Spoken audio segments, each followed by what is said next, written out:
இன்னைக்கு நம்ம பூசணிக்காய் அல்வா தான் பண்ண போறோம். அதுக்கு நம்ம பெரிய பூசணிக்காய் எடுத்துருக்கோம். அதுல மூணு கீத்தை மட்டும் கட் பண்ணி அதோட தோலை சீச்சிட்டு அதை நம்ம கேரட் சீப்போம் பார்த்தீங்களா, அதை வச்சு எப்படி சீக்கிரம்ன்றதை காட்ட போறோம். வாங்க.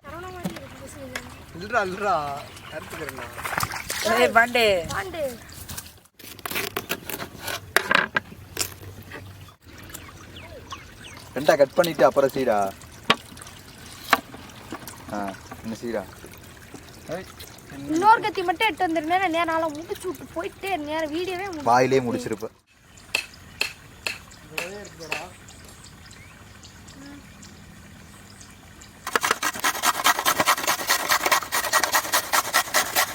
ஆமா அடுப்பு போய் பக்கம் இங்க வேற இருக்கு.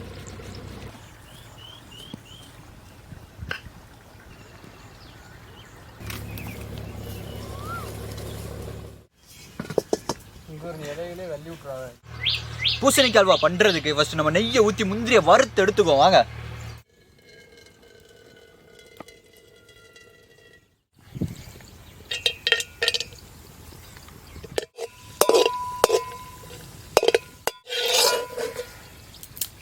முந்திரி வறுத்த நெய்யிலேயே சீச்சு வச்ச பூசணிக்காய் போட்டு நல்லா கிண்டி எடுப்போம். வாங்க.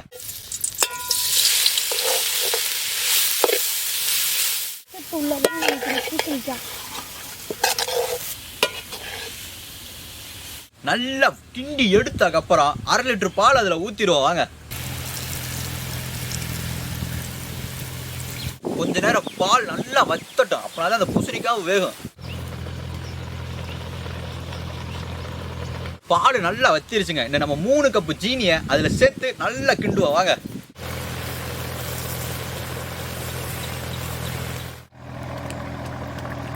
தட்டின ஏலக்காயை அப்படி மேலாப்புல தூவி விடுவோம். வாங்க.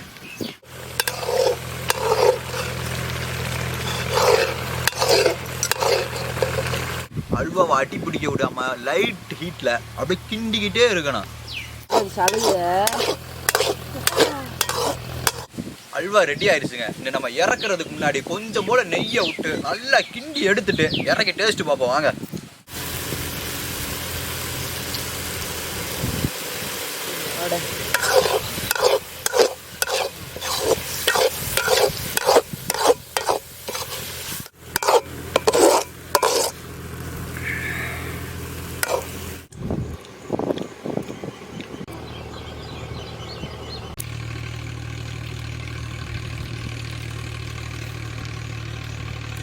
பூசணிக்காயை சீச்சு அந்த அல்வாவுக்கு தேவையான ஐட்டம் எல்லாத்தையும் போட்டு கடைசியில் ஒரு வாக்கியாக்கு மேலே கல்ல உட்காந்து மர நெண்ணல்ல சாப்பிடும்போது சுவை இருக்க ராஜ சுவையா இருக்குங்க.